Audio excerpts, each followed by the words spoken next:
வணக்கம், பாஸ்கி பேசுறேன். சொல்லுங்க சார்.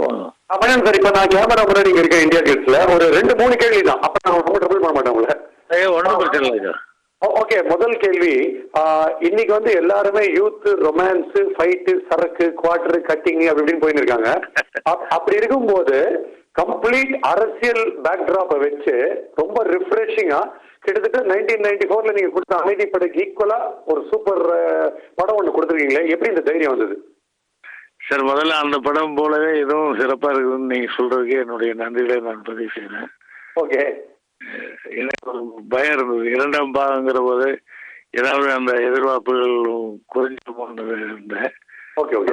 நீங்க ஒரு நல்ல நண்பர், உங்க வாயிலிருந்து அந்த மாதிரி நான் நண்பரா? நல்ல விமர்சகர் இல்ல மணிவண்ணன் சார், இது வந்து நீங்க நண்பர்னு சொல்றது இந்த சத்யராஜோட பேசும்போது சொல்லுவீங்களா, அந்த நண்பரா இல்ல நிஜ நண்பரா? நிஜ நண்பர். ரொம்ப ரொம்ப சூப்பர். எனக்கு ஒரு 2 கருத்துக்கள் சொல்லலாம் இல்லையா? ஒன்றும் ப்ராப்ளம் இல்லையே? இல்ல இது சொல்லிடுறேன். அதாவது பொதுவாகவே வழக்கமா எடுக்கிற படங்கள்ல இருந்து மாறி ஏதாவது எடுக்கிறது கொஞ்சம் தனியா தெரியுங்கிற ஒரு கான்செப்ட் எனக்கு எப்பவுமே இருக்கு. Right right. அதனால எல்லாரும் காதல் கீதல் ஃபைட்டு அடிதடினா எனக்கு இந்த அடிதடி எடுக்க தெரியாது. அதனால அடிதடி எப்பவுமே அந்த படங்கள்ல நான் அதிகம் வச்சது கிடையாது. உங்களுக்கு அடிதடி எடுக்க தெரியல, பட் அதிரடியா எடுக்கிறீங்களா பேசுற விஷயத்தையே? Thank you thank you sir. Manivannan sir, இன்னொன்று, இப்போ 1994ல நான் பார்த்தது, இப்போ என்னை மட்டும் பார்த்து நான் சொல்றேன் என் ஆங்கிள். இப்போ வந்து அரசியல் விழிப்புணர்வு இல்லை கொஞ்சம் அரசியல் நாலேஜுங்கிறது 1994ல கம்மியா இருந்தது. நிறைய டிவி எக்ஸ்போஷர்லாம் கிடையாது. ஓகே.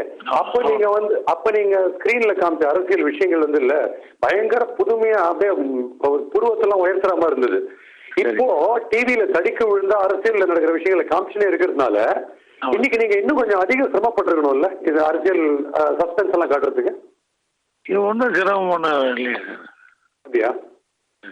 நீங்க பத்துலன்னு நினைக்கிறீங்களா அல்லது? நான் என்ன சொல்றேன், நான் இப்ப நிறைய விஷயங்கள் ஆல்ரெடி நிறைய தெரிஞ்சிருக்கு மக்களுக்கு. அதையும் மீறி அவங்க வந்து எக்ஸைட் ஆகணும்னா நீங்க இன்னும் கொஞ்சம் வித்தியாசமான விஷயங்களை காமிச்சிருக்க முடியுமான்னு கேக்குறேன்.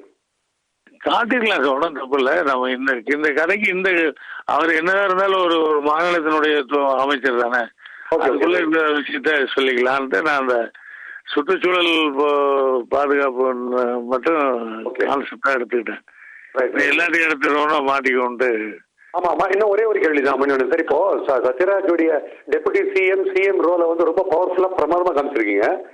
ஆனா இப்ப வந்து அது வந்து இன்னும் ரொம்ப படம் கிரிப்பிங்கா செகண்ட் ஹாஃப்ல இருந்திருக்கணும்னா அதுக்கு ஈக்குவலா அந்த போலீஸ் ரோலோ இல்ல பையனோ இன்னும் வளர்ந்து மோதுற மாதிரி காமிச்சிருந்தா என்ன பெட்டரா இருந்திருக்காது? அது ரெகுலர் சினிமா மாதிரி தானே சார் இருக்கும். தன்னியல்வா அவன் மகன் தன்னியல்வா இருக்கான், அவனும் ஒரு கரப்டட் தானே.